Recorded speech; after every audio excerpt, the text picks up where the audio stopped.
اعوذ باللہ من الشیطان الرجیم بسم اللہ الرحمن الرحیم۔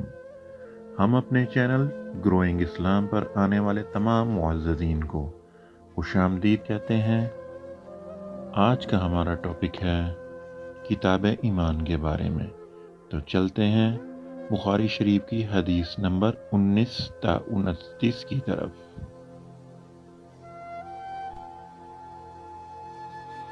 رسول اللہ صلی اللہ تعالیٰ علیہ وسلم نے فرمایا، وہ وقت قریب ہے جب مسلمان کا سب سے عمدہ مال اس کی بکریاں ہوں گی، جن کے پیچھے وہ پہاڑوں کی چوٹیوں اور برساتی وادیوں میں اپنے دین کو بچانے کے لیے بھاگ جائے گا۔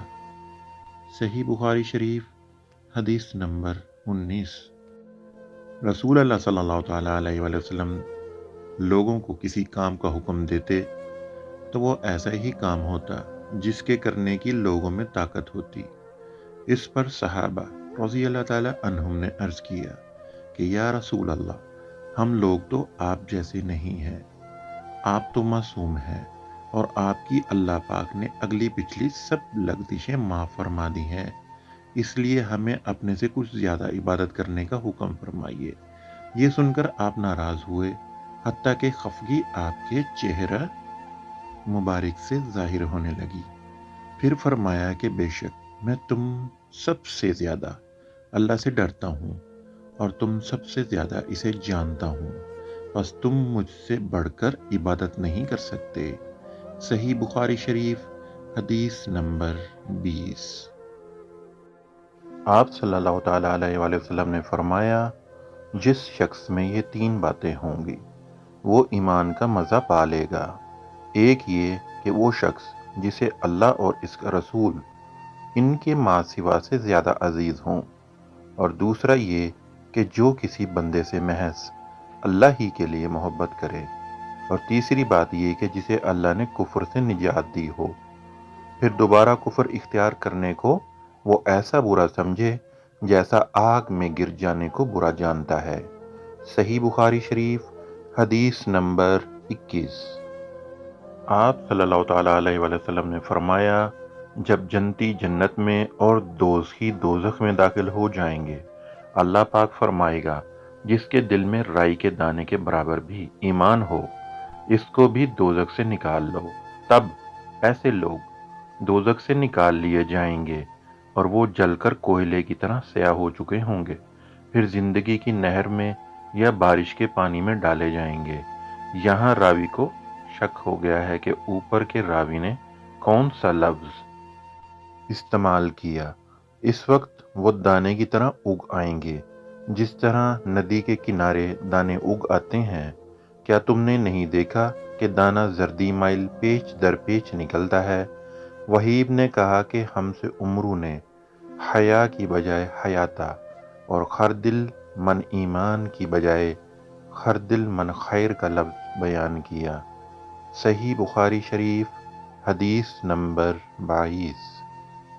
رسول اللہ صلی اللہ تعالیٰ علیہ وآلہ وسلم نے فرمایا کہ میں ایک وقت سو رہا تھا، میں نے خواب میں دیکھا کہ لوگ میرے سامنے پیش کیے جا رہے ہیں اور وہ کرتے پہنے ہوئے ہیں، کسی کا کرتا سینے تک ہے اور کسی کا اس سے نیچا ہے۔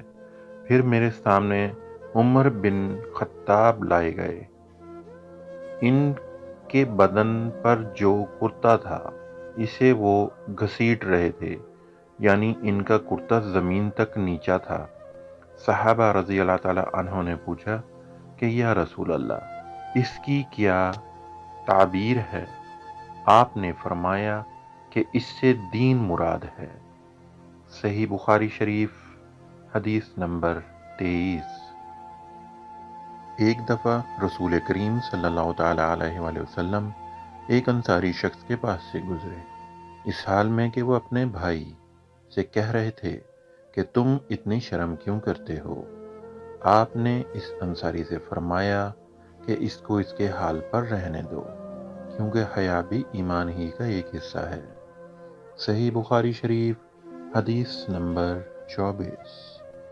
رسول اللہ صلی اللہ تعالیٰ علیہ وآلہ وسلم نے فرمایا، مجھے اللہ کی طرف سے حکم دیا گیا ہے کہ لوگوں سے جنگ کروں، اس وقت تک کہ وہ اس بات کا اقرار کر لیں کہ اللہ کے سوا کوئی معبود نہیں ہے، اور یہ کہ محمد صلی اللہ تعالیٰ علیہ وآلہ وسلم اللہ کے سچے رسول ہیں، اور نماز ادا کرنے لگیں اور زکوٰۃ دیں۔ جس وقت وہ یہ کرنے لگیں گے تو مجھ سے اپنے جان و مال کو محفوظ کر لیں گے، سوائے اسلام کے حق کے۔ رہا ان کے دل کا حال تو ان کا حساب اللہ کے ذمے ہے۔ صحیح بخاری شریف حدیث نمبر 25۔ رسول اللہ صلی اللہ تعالیٰ علیہ وآلہ وسلم سے دریافت کیا گیا کہ کون سا عمل سب سے افضل ہے؟ آپ نے فرمایا اللہ اور اس کے رسول پر ایمان لانا۔ کہا گیا اس کے بعد کون سا؟ آپ صلی اللہ تعالیٰ علیہ وآلہ وسلم نے فرمایا کہ اللہ کی راہ میں جہاد کرنا۔ کہا گیا پھر کیا ہے؟ آپ نے فرمایا حج مبرور۔ صحیح بخاری شریف حدیث نمبر 26۔ رسول اللہ صلی اللہ تعالیٰ علیہ وآلہ وسلم نے چند لوگوں کو کچھ عطیہ دیا اور ساتھ وہاں موجود تھے۔ وہ کہتے ہیں کہ رسول اللہ صلی اللہ تعالیٰ علیہ وآلہ وسلم نے ان میں سے ایک شخص کو کچھ نہ دیا، حالانکہ وہ ان میں مجھ سے زیادہ پسند تھا۔ میں نے کہا حضور آپ نے فلاں کو کچھ نہ دیا، حالانکہ میں اسے مومن گمان کرتا ہوں۔ آپ نے فرمایا مومن یا مسلمان؟ میں تھوڑی دیر چپ رہ کر پھر پہلی بات دہرانے لگا۔ حضور صلی اللہ تعالیٰ علیہ وآلہ وسلم نے بھی دوبارہ وہی جواب دیا۔ پھر آپ صلی اللہ تعالیٰ علیہ وآلہ وسلم نے فرمایا کہ اے سعد، باوجود یہ کہ ایک شخص مجھے زیادہ عزیز ہے، پھر بھی میں اسے نظر انداز کر کے کسی اور دوسرے کو اس خوف کی وجہ سے یہ مال دے دیتا ہوں کہ وہ اپنی کمزوری کی وجہ سے اسلام سے پھر جائے اور اللہ اسے آگ میں اوندھا ڈال دے۔ اس حدیث کو یونس، صالح، معمر اور زہری کے بھتیجے عبداللہ نے زہری سے روایت کیا۔ صحیح بخاری شریف حدیث نمبر 27۔ ایک آدمی نے رسول اللہ صلی اللہ تعالیٰ علیہ وآلہ وسلم سے پوچھا کون سا اسلام بہتر ہے؟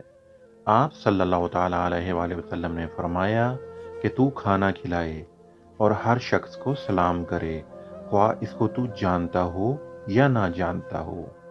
صحیح بخاری شریف حدیث نمبر 28۔ حضرت صلی اللہ تعالیٰ علیہ وآلہ وسلم نے فرمایا مجھے دوزخ دکھائی گئی تو اس میں زیادہ تر عورتیں تھیں جو کفر کرتی ہیں۔ کہا گیا حضور کیا وہ اللہ کے ساتھ کفر کرتی ہیں؟ آپ صلی اللہ تعالیٰ علیہ وآلہ وسلم نے فرمایا کہ خاوند کی ناشکری کرتی ہیں اور احسان کی ناشکری کرتی ہیں۔ اگر تم عمر بھر ان میں سے کسی کے ساتھ احسان کرتے رہو، پھر تمہاری طرف سے کبھی کوئی ان کے خیال میں ناگواری کی بات ہو جائے تو وہ فوراً کہہ اٹھے گی کہ میں نے کبھی بھی تجھ سے کوئی بھلائی نہیں دیکھی۔ صحیح بخاری شریف حدیث نمبر 29۔ نئے آنے والے معززین سے گزارش ہے کہ مزید اسلامی معلوماتی ویڈیوز حاصل کرنے کے لیے ہمارے چینل گروئنگ اسلام کو سبسکرائب کریں اور چینل کو لائک کرتے ہوئے بیل کے بٹن کو ضرور دبائیں۔